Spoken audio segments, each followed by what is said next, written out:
Muy bienvenidos a todos a un nuevo programa de Short Time, un breve tiempo para reflexionar.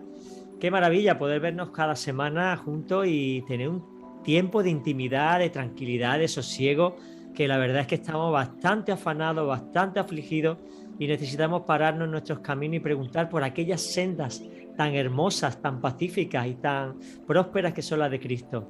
Bueno, ya sabéis que emitimos desde el 100.2 de FM en Radio Amanecer Málaga, la sintonía que te acerca a Dios. Emitimos desde el 97.7 de FM Estéreo Visión Sevilla, la generación de cambio. Iglesias del Monte, Proyecto Vida, producen y realizan este programa con mucho cariño para ti. Un servidor, Juan Carlos Segovia, te acompaña de la mano de Jesús y el respaldo espiritual lo tenemos en Frapan y en CESMA, Fraternidad de Pastores de Málaga y Consejo Evangélico Provincial de Málaga. Hoy tenemos una entrevista, como ya sabéis, tenemos entrevistas científicas, de psicología, consejería cristiana y también de entrevistas personales a pastores y ministerios de todo el mundo, hispanos, ¿no? Hoy tenemos a un personaje que me han recomendado encarecidamente que lo entreviste porque su testimonio es muy interesante. Él es Miguel Megruni. Hola, Miguel. Buen día aquí en Córdoba, Córdoba desde de Argentina. Argentina. Sí. Claro, aquí hay otra Córdoba que es donde está la mezquita. Esta es de Andalucía. Bueno, ¿cómo estás, hermano? Muy bien, muy honrado con la invitación. Bueno, te preguntaba entre bastidores cómo te presentaba y me dijiste, me da igual, como siervo. Y es un hombre de Dios, un siervo del Altísimo, que según me han dicho es un plantador de iglesias. Bueno, otros le dicen apóstoles, ¿no? A los plantadores de iglesias. Al final, se llame como se llame, lo importante es que las iglesias se reproduzcan y crezcan, ¿no? Y que podamos tender el reino de Dios. Bueno, eres de Córdoba, Argentina, ¿no? Allí naciste, Miguel. En realidad en Buenos Aires, eh, mi mamá era de Córdoba, mi papá vivía en Buenos Aires y cuando se enteró de mi mamá vino a buscarla acá a Córdoba, participó en varias reuniones hasta que la conquistó Bueno, ya y se eran, la llevó. eran cristianos los dos. Sí, sí, eran cristianos los dos. Mi mamá contaba que tocaba el órgano y debajo de la mantilla que se usaba en ese tiempo lo veía mi papá. eh, y bueno, y así se enamoraron y se casaron y se fueron a vivir a Buenos Aires. Y Ajá. allí nací yo. Bueno. 3 años vivimos allí en Ramos Mejía, un barrio no de la capital, sí, de la provincia de Buenos Aires, pero Ah. pegadito a capital. Oye, ¿y tu gente viene de España o de Italia o son autóctonos de allí de Argentina? ¿Cuál es la descendencia? Megruni, mi apellido significa Meg es miel en armenio y unit tiene, el verbo tener. Mis Mm. antepasados eran apicultores. De allí viene el origen de mi apellido. Mi papá es oriundo de Armenia. Ah. Mi mamá, hija de armenios, vinieron escapando del genocidio turco y se radicaron aquí en Argentina. Bueno, bueno, Ma- bueno, Mi que mamá nació, mi mamá nació en Córdoba, pero los hermanos mayores vinieron desde la caravana del genocidio, sobrevivientes, junto con mi abuela, relatos muy estremecedores, muy conmovedores. claro, ya me eh, imagino. Ah, y ¿te has planteado escribir un libro, Miguel, de todo eso? escribí un libro, incorporo mucho de eso, pero incorporo también mi vida, mi vida con Dios, mi vida como Miguel. Hace poquito me entregaron te muestro, te voy a Sí, mostrar. claro, el libro, ¿no? Sí, Pues sí, sí, sí, interesante. ¿Se puede comprar? se puede comprar. Por el momento lo tengo en papel. Aquí Ajá. está. Este que está ahí conmigo es mi nieto. Mi nieto, Vereda, zaguán y patio. vereda, zaguán y patio, sí. ¿Y esa boina de tu... Esa voy, me la sacó él, la tenía puesta yo, se la puso él y ahí vino mi hija y sacó la foto. Y esa foto Qué bonita. quedó para siempre. Qué bonito. ¿Cómo se llama tu nieto? Luca, Luca. Ah, qué bonito. es el Bueno, mayor, 5 años, y después tengo otro nieto, Enzo, que nació el mismo día que yo, anda, qué y chulo. una nenita que se llama Juliana. Bueno, pues yo también tengo tres nietos, la verdad, de 8, bueno, tiene 7, 5 y 7 meses. 7 años, Mira, 5 años y 7 meses. Así que qué maravilla ser abuelo, ¿verdad, Miguel? Es algo sí, especial, ¿eh? sí, sí, sí, la verdad que sí, es hermoso. Son regalos que esas cosas no se pueden comprar. No. Es Dios dándonos eh, esos regalos tan hermosos, una herencia. Mm. Bueno, eh, corona de los ancianos son los hijos de los hijos, ¿no? Ni más sí, ni menos. Entonces tú sí. te criaste en un ambiente cristiano, evangélico, ¿no? Sí, sí, crecí en un hogar cristiano evangélico. Me convertí a los 15 años, entre 14 y 15 años. Ujú. Anduve un tiempo indiferente antes, eh, y después tuve un encuentro con el Señor y bueno, y me integré, como te contaba antes, a un grupo que se llamaba Club Bíblico de Jóvenes en Ujú. una iglesia de los Hermanos Libres, una Ujú. denominación. Aquí en Córdoba hay mucho de eso. Hermosa iglesia, hermosa comunidad. Eh, y bueno, creció tanto ese grupo, empezaron a venir muchos jóvenes de la universidad, de distintos lugares, y nos desafiaron a tener respuestas más ajustadas a sus preguntas. Claro, claro. Yo no tenía mucho conocimiento, así que decidí ir a Buenos Aires a un seminario a estudiar. Nos fuimos varios, fuimos tres en un primer momento y después fueron otros también. Ujú. Oye, como niño, Miguel, ¿tú qué eras? ¿De los traviesos que se subían a los árboles y tiraban Sí, piedra? sí, sí, sí. Crecí en estos barrios viejos de Córdoba. Las casas tienen 50 de fondo, así que era, eran árboles de todo tipo, nísperos, higueras, ciruelos, naranjeros. Qué Teníamos una bonito. cancha de bochas ¿De que se qué hacía es de eso? ¿Qué fútbol. es eso? ¿Qué es bocha? Las bochas son ese juego que se tira una bocha chiquita y después se arriman otras grandes y se Ah, compite la el que más petanca. cerca llegue. La ¿Eh? petanca le decimos aquí, la petanca. Pues sí, no, no, no sé. Acá le llamamos, pero también era canchita de fútbol, era muy versátil ese lugar. Lógico. Un argentino tiene que jugar al fútbol, claro. Claro, sí, yo crecí con la pelota, me dormía con la pelota, sí. Qué bueno. Y cuántos hermanos sois? Y nosotros somos cuatro. Yo soy el menor. Ah, Tengo dos hermanas, Ana María y Raquel, y un hermano mayor que ya falleció, vaya. que era médico. Ajá. Y tuvo dos hijos. Uno de los hijos está viviendo en Armenia ahora, es ingeniero y muy capaz, muy inteligente. Me llena de orgullo Ujú. ese sobrino. Oye, Y ¿no has sí, sí. sí. No, ¿no has pensado volver allí a tus raíces y ver aquello? ¿Has ido alguna vez? No, no, no, no he ido. Pienso, por supuesto, volver, y cada vez que pienso surgen otras Necesidades. prioridades, nacimientos de nietos y cosas. Sí tuve posibilidad de ir a Israel, que era uno de mis sueños, y navegué en el lago de Galilea. Fue Oh. un día, Oye, un día. ¿echaste la red a la derecha o no la llegaste a echar?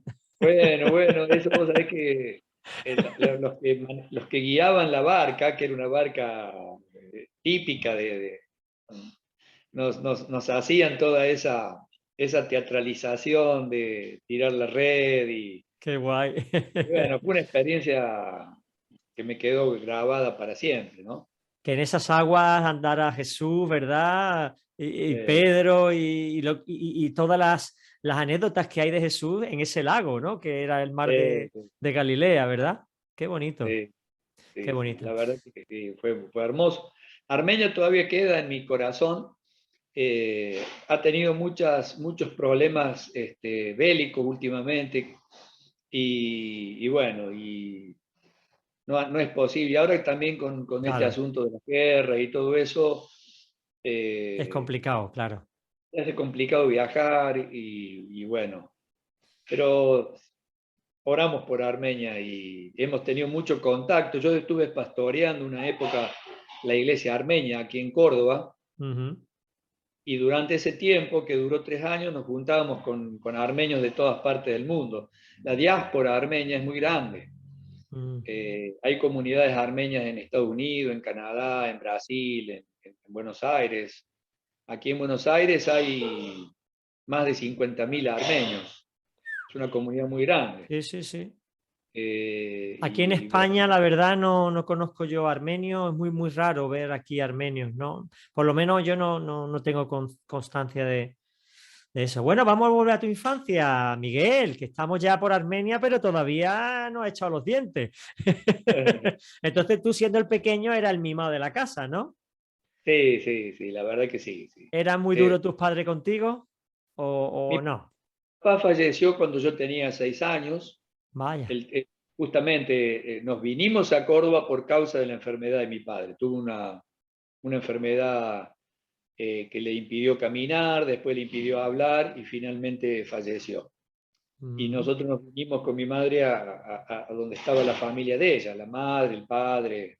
Yo crecí más con mi abuelo que con mi padre, ¿no? Mi padre, tengo recuerdos, pocos recuerdos de él.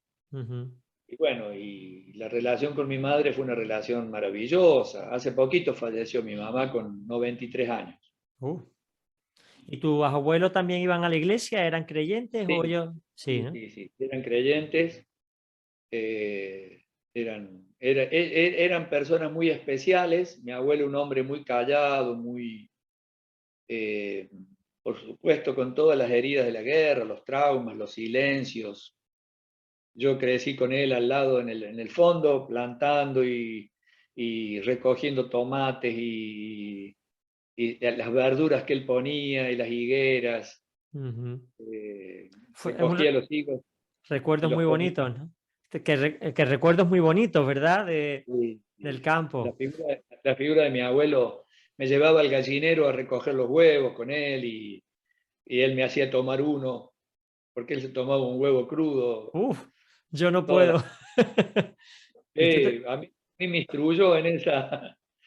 Y había que tragarlo sí o sí, ¿viste? Porque era el abuelo. En esa época la voz del abuelo era Bob Day. Sí, voz de Sí, Dios, o sea, que lo que él dijera había que hacerlo, ¿no? sí, sí, el abuelo, la mirada del abuelo. Pero era un hombre muy amoroso, Ujú. Qué muy, bien, amor, muy sufrido, muy callado. claro, claro, Pero a mí me agarraba y me llevaba, ¿no? Y esos gestos de amor en silencio los llevo grabados. qué bueno, qué bueno. Y Por en la eso iglesia, venía Zaguán y Patio. ¿el qué, el qué? Por eso el título del libro tiene unos relatos de mi abuelo en el fondo, en el patio. Ujú. ¿Has puesto Eh, fotos de alguna escena? Claro, entonces era muy difícil de hacer una foto, pero ¿has metido alguna sí, ilustración? sí, sí, acá tengo una. En realidad el libro también es un poco un homenaje a ellos. Hijo de inmigrantes, uno de los relatos. Ujú. A ver si lo encuentro. Esta es una puerta de chapa, si la podés ver, que Sí, daba al fondo de mi casa. Ajá. Sí, ahora la veo. Sí, sí, sí, sí. Esa es la puerta de la Y casa de tu abuelo. la puerta del fondo que dividía el patio de adelante del patio de atrás. Y en el Ujú. patio de atrás era mi vida con mi abuelo. Ajá. Él se movía con más, a ver. Carlito me hizo una dedicatoria al libro, de paso te cuento, Carlito Raimundo. Ah, qué entrañable, ¿eh? Es que es un fenómeno, Carlos, ¿eh? Le damos Eh, un saludo desde aquí. Carlito es un amigo. Aquí está, mira, esta foto es una foto que yo rescaté casi por casualidad del cajón de mi hermana, muy ajada. Ah, sí, sí, sí, Mi abuelo, está. ¿Tu mi abuelo es abuelo, del medio, el del bigote? sí, el del bigote.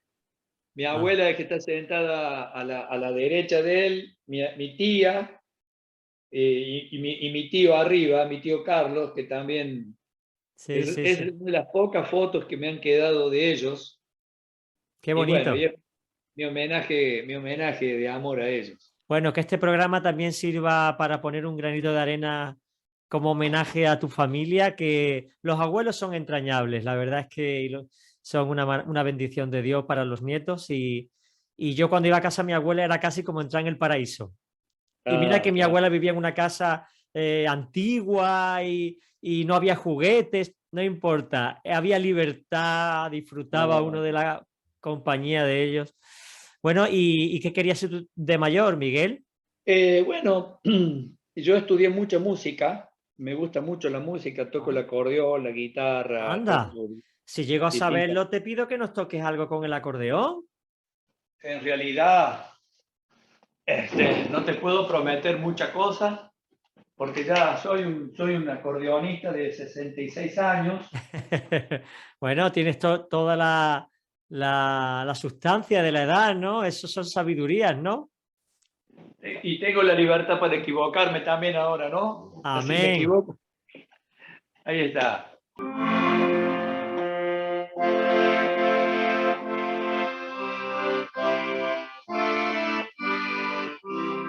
Ahí la voy agarrando. Ahora.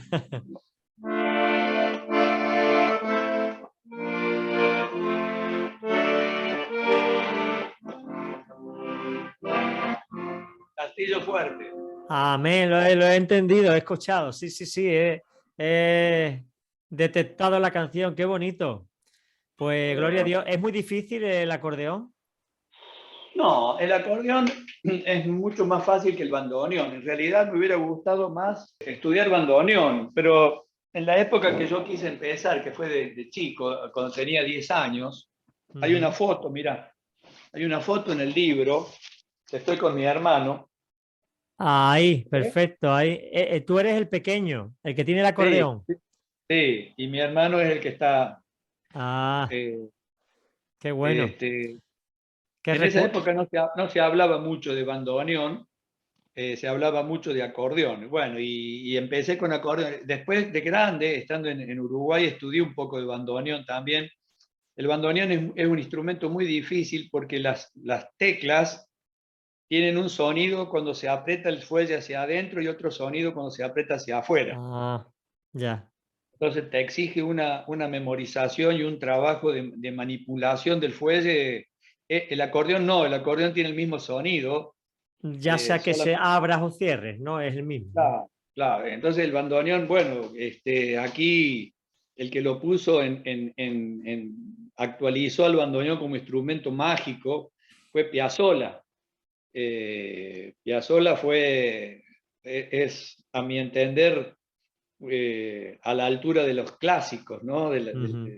De su calidad, de su capacidad, y nos hizo disfrutar el bandoneón de Oye, una manera. una pregunta, Miguel. Me hablabas antes de que tú conociste al Señor en la adolescencia, pero es curioso porque es la etapa más complicada en la vida de una persona. Cuando uno se Sí, plantea, porque tú naciste en la iglesia, estabas acostumbrado a ver los cultos, a ver la Biblia, pero ¿cómo fue ese proceso cuando uno está en su momento más inquieto? ¿Cómo fue ese proceso? sí, en mi caso, yo debo decir que cada caso es un caso particular, ¿no? Dios tiene un trato personalísimo con cada uno. En mi caso, eh, yo tuve personas muy queridas, muy queridas, que cuando yo escribí una poesía sobre mi papá, puse en un párrafo, yo puse: ningún modelo me sirve aunque lo intento, tu lugar está vacío. Ahora que soy padre y no te tengo, solo puedo imaginar andar a tientas. Ningún modelo me sirve aunque lo intento. Sin embargo, tuve modelos. Tuve un tío, el tío Roberto, que no era tío de sangre, que me trató con un amor y me marcó, y su cristianismo me dejó huella. Tuve un maestro de escuela dominical, Mesorop, un hombre maravilloso. Y bueno, eso me produjo, me fue sembrando semillas. Si bien yo después también tuve antimodelos, tuve razones para escandalizarme de la iglesia, como todos tenemos. Una iglesia pecadora, una iglesia que va a mostrar la hilacha, como decía mi mamá. Sin embargo, la iglesia por la cual Cristo murió, ¿no? Mm. Y si Él entregó su vida, bueno, al final uno termina entendiendo eso. Y esas semillas germinaron en mí, y por eso la importancia de los modelos y de los ejemplos, en mi caso, que a veces no son instantáneos, son semillas que germinan después. Y eso me tocó el corazón en un momento de vacío, donde yo empecé a sentir que necesitaba un Salvador, que necesitaba perdón. Y bueno, Dios me quebrantó, y bueno, y tuve una experiencia de volverme al Señor, de Ujú. recibirlo a Él, de caminar con Él, de querer amarlo, de querer que me ame, de querer... y bueno, ahí está ese es el embrollo del encuentro, una mezcla de sanidad, perdón, aceptación, Mm. tantas cosas que suceden en ese abrazo que Dios te da, ¿no? Cuando... Cuando tienes Y ese encuentro con Cristo, ¿no? sí, y es lo que yo predico ahora, un poco la réplica de lo que me pasó a mí, dejar que pasen las cosas que tienen que pasar en el encuentro. Claro, claro. No Y en coloco, ese... Sí, sí, sigue, Miguel. no coloco una cosa delante de la otra. eh, eh, para mí es un hecho que el cielo venga a la tierra, y que Dios salga a mi encuentro. Bueno, ¿no? Es algo muy personal, muy hermoso, indescriptible. Yo te estoy diciendo ni la mitad de las cosas que me sucedieron adentro mío. Y desde ese momento comencé a caminar con Él, a servirlo, lo empecé a amar. El Cristo de la Biblia que me enseñó mi mamá, la escuela dominical y tantas, se fue volviendo un Cristo vivo, real. Bueno, Qué bien. me quitó mi orfandad, porque cuando murió mi padre, uno de los estigmas que yo tuve que, tuve que sobrellevar fue el de huérfano. Claro. También escribí algo en el libro, ¿no? Y el mundo no está preparado para lidiar con los huérfanos. Te tratan de huérfanos sin darse cuenta el daño que te hacen, ¿no? Claro, tú sufriste mucho esa parte de tu vida por haber fallecido tu padre. En realidad, no, lo he sufrido más de grande, fíjate, porque nosotros como hijos de inmigrantes heredamos un gen que es: ante la dificultad, sigamos para adelante, ¿viste? Empujemos hacia adelante. Y los dolores parece como que se van guardando en alguna caja. Algunos de esos dolores se sanan cantando, otros en el sentir familiar. Nosotros tuvimos un sentimiento de familia muy grande cuando murió mi papá. Mi mamá nos amparó como una gallina, Mm. una madre maravillosa, ¿no? Vos me preguntaste si mis padres fueron duros conmigo. No, mi mamá era pura, mirá que te agarro, mirá que te... Y nunca pasó nada. Lo máximo que pasó fue que me tiró una pantufla una vez corriéndome por el patio. Algo habrías hecho. Voy a agarrar, me grita, ya te voy a agarrar, me gritaba ella. Y nunca pasaba nada, se olvidaba enseguida. Qué Todos bueno. sabían que ella era un amor, no era puro amor. Gracias a Ujú. Dios. Ella. Bueno, ¿y llegaste a estudiar, eras buen estudiante en el colegio? Bueno, yo cursé mi secundaria en el liceo militar, Ujú. eh, hice, y después ingresé a medicina, queriendo estudiar medicina, y bueno, y ahí fue donde se produce esa coyuntura con el club bíblico que te contaba, donde decidí dejar medicina e irme al seminario a Buenos Aires. Ujú. Pero siempre, sí, muy malo para las matemáticas, para la geometría, para la álgebra, para todo lo que fuera números, muy malo en eso, Tú eras de y letras, ¿no? bastante bueno en letras, en filosofía, en teología, bueno, todo ese tipo de cosas me resultaban muy atractivas. Ajá. ¿Eras buen lector? ¿Era de los que se leían los libros? Sí, sí, sí, sí, me gusta mucho la lectura. Eh, un libro que estoy leyendo que me encanta ahora, que a ver si lo tengo por acá. Este libro estoy leyendo ahora, mira. A ver. Jesús a través de los ojos del Medio Oriente. Ajá. Tiene un Tiene título interesante. sí.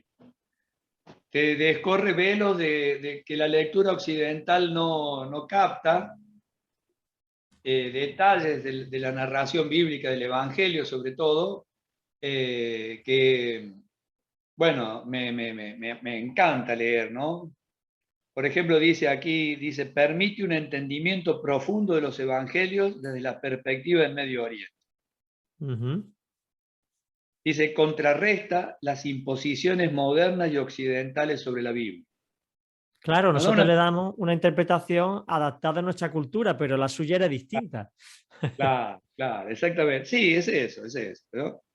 Un excelente recurso para estudiantes del Nuevo Testamento interesados en los evangelios.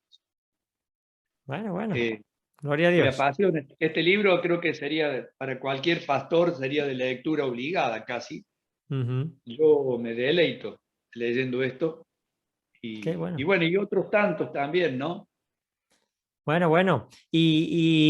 Bueno, me has dicho ya en varias ocasiones que estuviste en tal país, que plantaste iglesias. Cuéntanos cómo surgió todo ese ministerio y cómo te lo mostró el Señor, si había un deseo desde tu tierna infancia por hacer esto o surgió de repente. ¿Cómo fue? Surge cuando voy a Buenos Aires a estudiar, uno de los requisitos del estudiante en el seminario era congregarse en alguna comunidad, ¿cierto? En alguna iglesia. Y a mí me tocó ir justamente por estar en la iglesia armenia, conocidos armenios allá, los armenios me invitaron a empezar una comunidad junto con otro pastor. Y esa fue mi primera experiencia de plantación. Hermoso, hermoso. Yo no iba como pastor, iba como ayudante, ahí como Ujú. haciendo tareas de suplencia. Si él no podía, predicaba yo, y aprendiendo, ¿no? Al lado. Después, cuando vengo a Córdoba, ya ahí ya me invitan a pastorear, porque justo me caso antes de venir, en ese momento, me caso en el 80, y ahí comienzo, justo en el 80, en el año 80, comienzo mi primer pastorado aquí en Córdoba. Pero también con una experiencia de abrir anexos siempre, eso se fue desarrollando dentro mío. Ujú. Y después también volví de nuevo a la Iglesia de los Hermanos Libres, a agradecerles por el apoyo que me habían dado, y también con un poco la idea de establecer la figura pastoral, porque dentro de los Hermanos Libres la palabra pastor en ese momento no era muy, ni siquiera querida. Se Ujú. usaba la palabra ancianos con muy poco intento pastoral. Había solamente de los 5 ancianos, había uno que era realmente corazón de pastor que me Ya. marcó también. Ajá. Pero bueno, hice ese trabajo en lo que pude y después empecé a comenzar ya comunidades. ¿Y cómo lo Y ahí hacías? ¿Ibas a un lugar, empezaba a predicar o cómo surgía ese plantar en la iglesia? invitando, yo me di cuenta de algo que en mi caso me resulta una experiencia de las más hermosas como siervo de Dios, que es poner los pies en el agua. Cuando uno pone los pies en el agua haciendo lo que sabe o viendo en fe, viviéndolo en fe, el agua se abre y empiezan a suceder las cosas. Y eso es una experiencia como una adrenalina para mí. Ujú. Eh, ya estamos pensando con mi esposa comenzar. Y comenzamos acá, en este living, ¿no? A donde estoy ahora. Invito a un vecino, invito a otro, ese invita a otro, y se va gestando, se va gestando, se va agrandando, se va... eh, el hecho de ser independiente me permite a mí relajarme, manejar mis tiempos, eh, aprender mucho, porque también entiendo que la plantación de iglesias te coloca en un estado de reforma protestante permanente, ¿no? Revisándolo todo, ¿no? Siempre. Sí, sí. Sí, porque uno comete, no son errores, pero adhiere elementos culturales que si se descuida los va transformando en doctrinas, Claro. en mandamientos de hombres. Eh, también aprendes mucho sobre el dolor, sobre todo, ¿no? Es como que Dios te reforma a vos en tu vida espiritual, te pone en marcha, te activa. Claro, ahora ya con 66 años voy a un tranco más lento, ¿no? Bueno, cada tiempo tiene su ritmo, ¿no? Sí, Y, disfrutando mucho, disfrutando mucho. Se me ha establecido muy fuerte la idea de formar, que era algo que yo ignoraba, que fue un error en mi ministerio.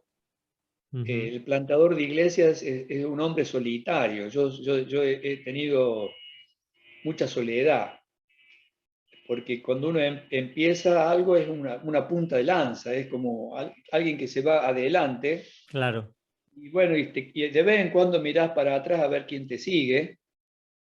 Son pocos, muy fieles, algunos te siguen por un tiempo y después te dejan, otros te apoyan siempre. Ujú. Pero en general yo cometí el error de ser un poco eh, todo, hacer todo, y tengo un poco esa capacidad. Hago todo, pero no hago nada del todo bien.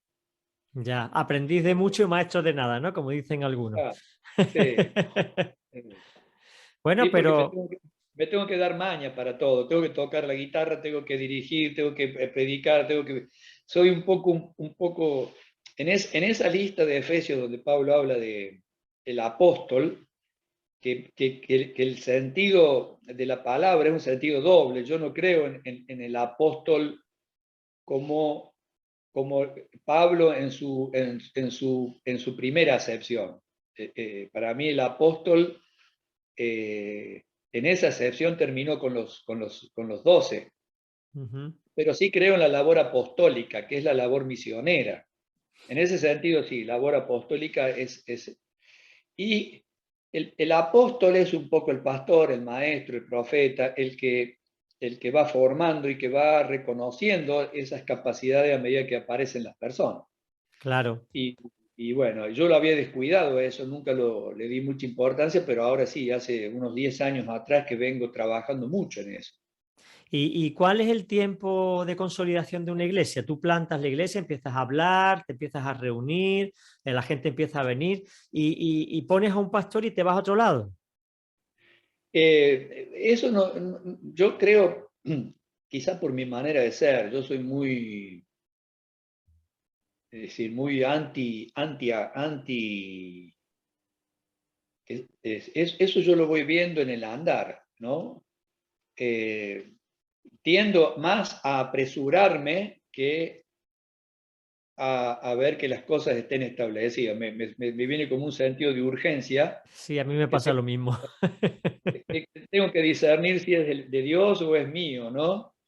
Pero bueno, también siento mucho amor por las cosas que salen de mí, ¿viste? Amo esta comunidad que empezamos ahora, que ya lleva 8 años, va para 9.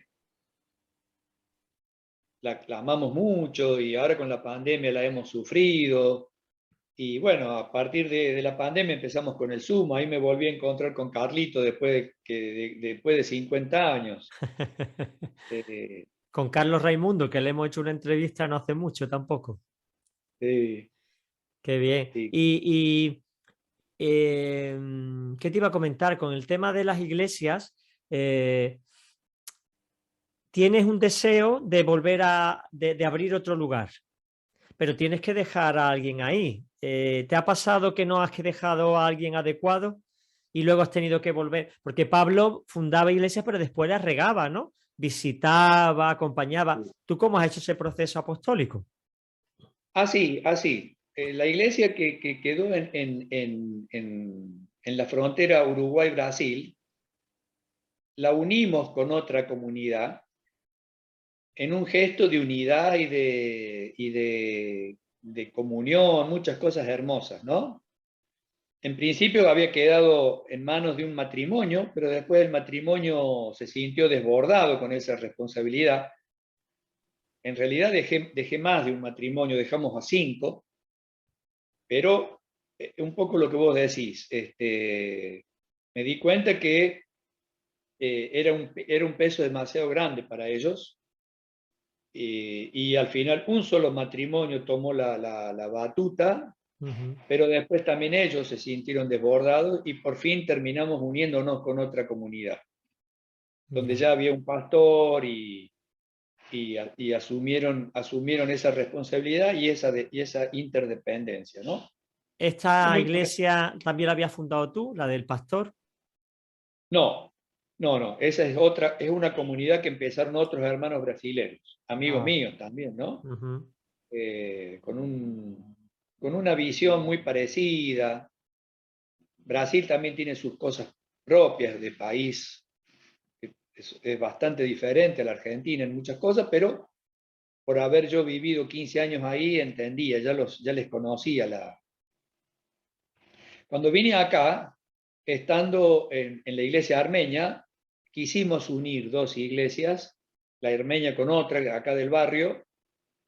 Al principio lo intentamos, iba todo bien, pero después aparecieron cuestiones personales, cuestiones de liderazgo, Ujú.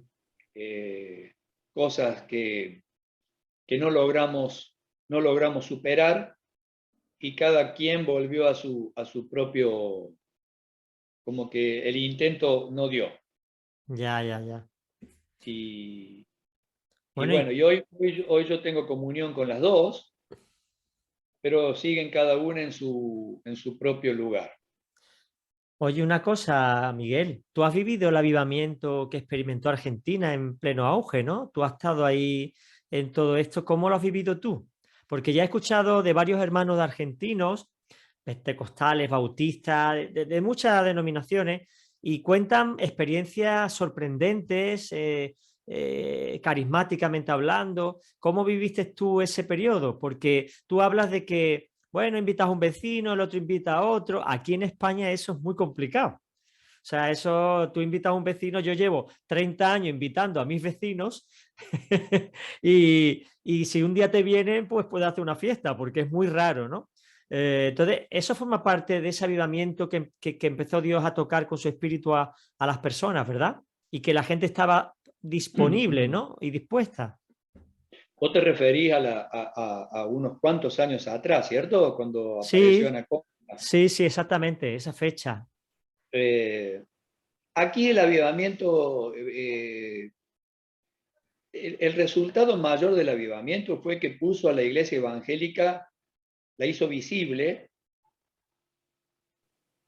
muy visible, hasta el punto que hoy la iglesia evangélica es considerada a la hora de, por los políticos, a la hora de los votos. Hubo un crecimiento numérico muy grande en Argentina a partir de ese avivamiento. Eh, produjo, produjo cosas muy buenas y también produjo enfrentamientos denominacionales, divisiones, eh, grupos muy conservadores rechazaron el avivamiento, pero también fue imparable, fue evidentemente un mover de Dios. Dios visitó la Argentina. Por supuesto, toda visitación también tiene su ataque, sus contradicciones, sus aspectos, ¿no? Pero eh, aprendimos mucho, aprendimos mucho.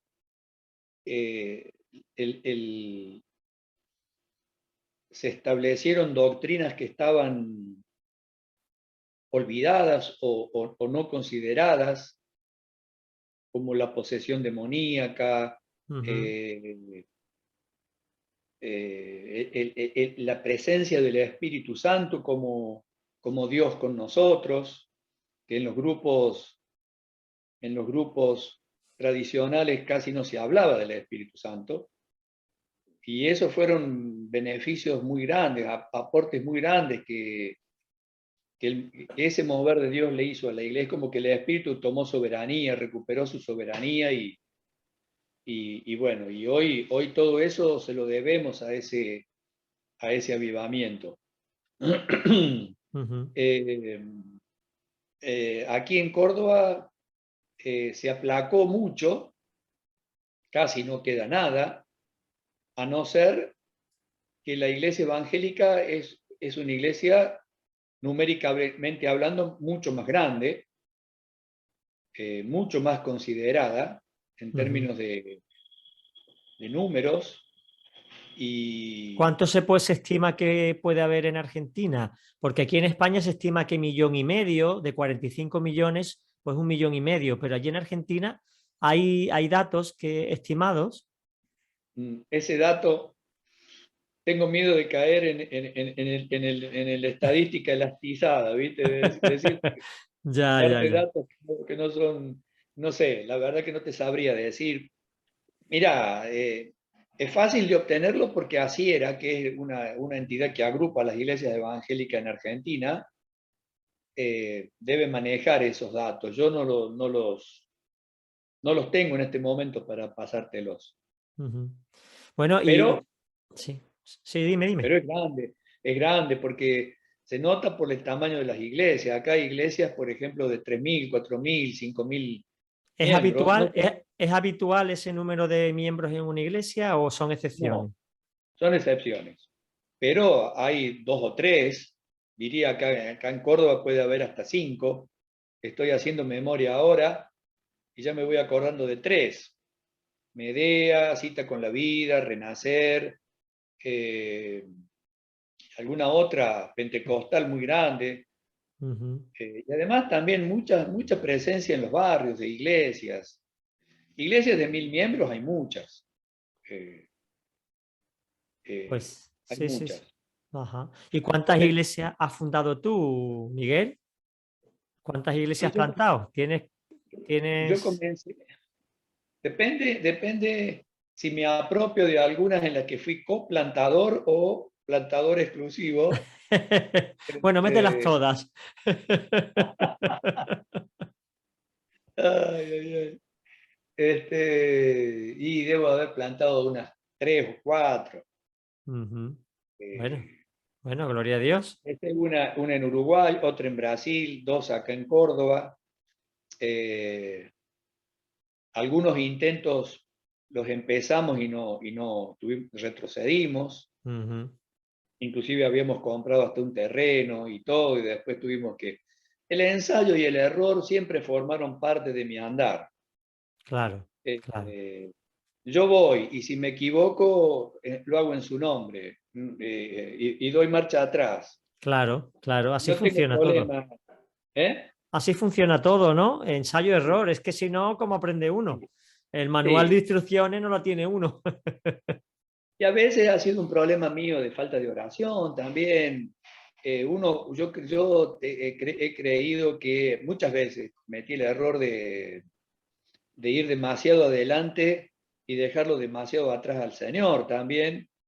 Y Él la mayoría de las veces me ha guiñado el ojo, me ha dado el empujón y me Ujú. ha cubierto todas esas carencias. Y otras veces me ha dicho, no te la creas tanto y vení más cerca mío, ¿no? Sí, sí, sí, Eh, eso es como el burro, ¿no? El burro que eh, metió a Jesús en Jerusalén, ¿no? Diciendo, madre eh, mía, lo que me están liando aquí, ¿por qué he entrado yo? No, hijo, es por mí. sí, sí, sí, sí, sí. Bueno, bueno, no me ha hablado nada de tu esposa. ¿La conociste? ¿Cómo se llama ella? La conocí en el seminario, ella es uruguaya, justamente. Madre mía, un argentino y un uruguayo, eso Sí, tuvo que haber ahí terapia, ¿no? sí, sí, no, hermoso, hermoso porque nos conocimos estando en el seminario, yo estaba ya en segundo y ella llegaba, y bueno, empezamos una obra práctica juntos. Esta obra que yo te conté en Ciudadela con los armenios, la invité Sí. a ella, Ujú. todavía no éramos nada, y como nos hacía falta una obra práctica, yo le dije, ¿querés que vayamos juntos? Y ella me aceptó la invitación, y bueno, y en esas idas y venidas de Belgrano a Liniers, donde había casi una hora de viaje en tren y después en ómnibus, comenzó a nacer nuestra amistad, nuestro amor y todo lo que vino después, hasta ¿Qué? que nos pusimos de novio y nos casamos. Y allí yo la traje a Córdoba, pero ella para venirse a Córdoba dejó psicología. Ella estaba estudiando psicología en la Universidad de Belgrano, ahí en Buenos Aires, y yo le prometí que viniera conmigo, que nos casemos, que después yo le iba a ayudar a estudiar aquí en Córdoba, y eso fue lo que hizo. Ujú. Cursó psicología ya casados. Hoy Ajá. ella es psicóloga, tiene un espacio psicólogos cristianos online, Anda. eh, y se llama Miriam, Mirita le decimos nosotros. ¿Y qué ha eh, supuesto para ti tu esposa en tu ministerio? ¿Cómo te ha apoyado ella? ¿En qué has visto tú que sin ella no hubieras podido hacer lo que hiciste? en realidad, yo la he apoyado a ella más de lo que ella me ha apoyado a mí, ¿no? Mejor dicho, al revés, ella me ha apoyado más a mí de lo que yo le he apoyado a ella. Ujú. Ella tiene un ministerio propio. eh, eh, Tiene una llegada desde su profesión de psicóloga muy grande, y yo disfruto mucho eso. Ella me aconseja en muchas áreas, me instruye, conversamos mucho de esta cuestión del puente entre lo psicológico y lo espiritual, que también lo hago con Carlitos, pero Carlitos ya está mucho más arriba, ya Él está en el se me top fue a la 10. neurociencia. Y bueno, y no lo puedo seguir tan fácil a Carlito con la pituitaria y con todos los vericuetos del cerebro. Pero nos hace mucho bien intentar esos acercamientos, y ella también se nutre de mi ministerio, porque ve que Dios hace cosas. Lo importante de todo esto es ver la mano de Dios. Mm. Y yo veo la mano de Dios en el consultorio de ella ve la mano de Dios en lo que yo hago. Ella no es tan plantadora de iglesia como yo, por eso me acompaña, y yo no soy tan psicólogo como ella, por eso la acompaño, Claro. y tratamos de hacer un equipo. Y no Bueno, nos ha resultado fácil, hemos tenido nuestras diferencias, pero nos ha gustado mucho dialogar. Yo no soy muy buen dialogador, ella me gana a mí en eso, porque yo la veo dialogando mucho más con mis hijos y yo disfruto mucho eso. Es una madre que dialoga. Mi suegra es así. ujú. Mi suegra es de sentarse a la mesa de la cocina y conversar y conversar y conversar, reírse mucho. Bueno, Miguel, ¿y tú te piensas jubilar o tú quieres morir con las botas puestas?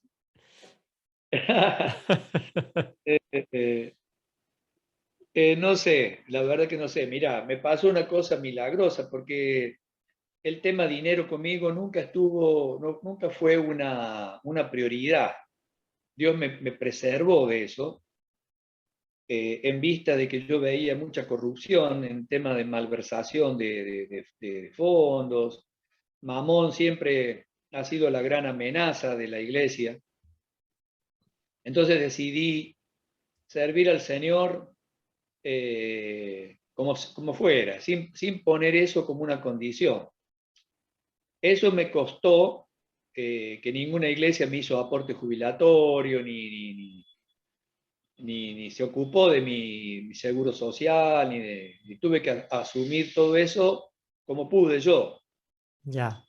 Eh, pero ahora, de golpe, mi hermana Raquel me dice: mira, hay una señora que te puede jubilar. Sí, le digo, pero yo no tengo nada de aporte jubilatorio, he vivido siempre al día. No te preocupes, dice. Vos dame los documentos y ella lo va a hacer. Y bueno, y en 6 meses me vino una jubilación. Bueno. Chiquita, ¿no? Ujú. Pero lo entendí como una voz de Dios que me diga: no te preocupes, yo sigo al lado tuyo. Va bien, Qué va bien, bueno. seguí así. Y al final lo que dice el Señor, tú ocúpate de lo mío, que yo me ocuparé de lo tuyo, ¿no? Sí, sí, sí. Ese texto ha sido para mí un texto: ocúpate de mi reino, que de vos me ocupo yo. Qué Eh, bueno, qué hermoso. Bueno, pues Miguel, pues ya estamos llegando al final del programa, no hay tiempo para más. Y te damos las gracias, todos los oyentes y un servidor, por haber abierto tu corazón. Qué bonito ver un hombre que ha estado trabajando toda su vida en el Señor y mirar ahora en retrospectiva es un privilegio porque lo has sufrido tú, pero lo disfrutamos el resto, ¿no? Tu experiencia, los errores cometidos, los cambios y bueno, escribiendo tus memorias, ¿no? Que eso siempre es un... Es como decir, bueno, he hecho el trabajo y encima he dejado por escrito lo que es mis orígenes y lo que ha sido mi vida. Creo que te sientes satisfecho de lo que has sí. hecho o sientes que todavía te queda algo por hacer? Me siento muy feliz, muy feliz. Me queda mucho por hacer y poco por hacer, no sé, no lo mido en esos términos. Hoy por hoy disfruto muchísimo a mis nietos. Mm, eh, Disfruto mucho eso, disfruto la fidelidad de Dios. Yo muchas veces le fui infiel en mi desgano, en mi miseria, pero él siempre permanece fiel. Él no puede negarse a sí mismo, mm. ¿no? Y esa relación infiel-fiel me ha cautivado siempre, me ha maravillado. Te leo una poesía que escribí cuando todavía estaba en el seminario, y tal vez esta sea un poco la despedida. Muy bien. Primavera sin sol se llama. Primavera sin sol hay en mi vida, despertar sin un canto y melancolía. Primavera sin sol, ni una sonrisa, solo un triste lamento que aprieta mi pecho y no encuentra salida. Yo quisiera tener primavera con flores, yo quisiera tener primavera de colores, pero hay algo en mi savia que arruina mi fruto. Es el pecado inmundo que mata, que rompe y no deja amar. pero Cristo restaura la flor que está rota. Con su sangre riega y ésta luego brota. Y entonces hay sol, hay colores, hay canto, porque Cristo vino a labrar tu campo. Primavera con sol, primavera con flores, primavera con sol, primavera de colores. Primavera con sol, Dios es amor. Qué bonito, Miguel. Eso lo has hecho tú, ¿no? Sí, sí, Madre son mis mía. poetas. Plantador de iglesia, escritor y poeta. Gloria a Dios. Tocas muchos palos. Qué bueno, Miguel. Pues es un colofón ideal para cerrar el programa. Te agradecemos tu tiempo, te agradecemos que hayas abierto tu corazón, que nos hayas compartido tu experiencia y aprendemos de todo lo que nos has dicho y bueno, nos despedimos ya del programa. Un fuerte abrazo, Miguel. Cuídate mucho. Bueno, bueno, mucha emoción y mucha gratitud a vos por este tiempo tan hermoso. Encantado Siempre a de... disposición. Muchas Y gracias. la próxima vez, en vez de acordeón, guitarra, porque el acordeón está media llena con polvo, hay que desempolvarla la cosa. Pero Abrazo. un abrazo fuerte, que el Señor te bendiga. Bueno, gracias, gracias. Chao. A vos también. Chao. Bueno, y a todos nuestros oyentes ya nos despedimos. Qué hermosa la historia de un hombre que ha trabajado toda su vida por el Señor, que tuvo una experiencia personal con Cristo en la adolescencia, en el momento más culmen de una persona cuando está ya buscando sus raíces, sus orígenes, su identidad y su propósito. Y qué bonito que él pudiera encontrar en Jesús ese sentido para poder vivir, y eso se ha traducido en un proceso maravilloso de plantar iglesia, de servir al Señor, de tener una familia a los pies de Cristo, y eso te da plenitud. Y aquí a sus 66 años, como él decía, sirviendo al Señor todavía, alegre por haber recorrido este camino y con propósito, porque hasta que Dios no lo llame, uno siempre tiene el sentido de escuchar a Jesús y obedecerlo en todo lo que Él nos diga. Bueno, ya sabes, si quieres escuchar este programa lo puedes hacer en el canal de YouTube Iglesia del Monte Proyecto Vida. Ahí podrás ver este y otros testimonios, entre ellos el de Carlos Raimundo, que con mucho cariño también nos compartió su vida. Y recuerda, nos vemos la semana que viene en un nuevo programa de Short Time, un breve tiempo para reflexionar. Un fuerte abrazo, cuídate.